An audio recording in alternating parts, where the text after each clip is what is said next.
I would imagine whatever does end up coming to your group would be a fairly niche use case. Can you share a few of the things that you've been working on?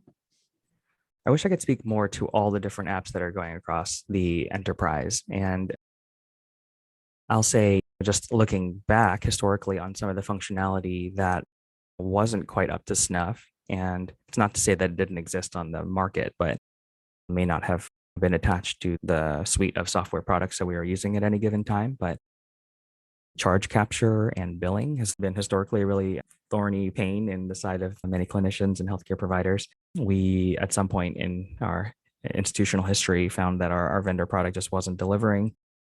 You've heard stories of other organizations losing out on significant amount of revenue just because of inability to adequately document and bill and charge for the services and products that they were delivering. And so we have a custom application for that, things like surgical scheduling.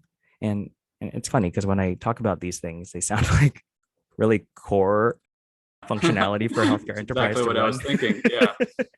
When you talk about really delving into these niche areas, there's so much room to disruptively innovate in those spaces. But in terms of the impact across, getting your maximum juice out of your squeeze, it really is this processes that people are doing day in and day out. Like, people are billing for things, people are admitting people to the hospital, they're doing procedures, and if the processes there don't have a good user experience, or the human factors are so bad that people are doing the wrong thing consistently, I think those have been historically at least identified as the highest need areas.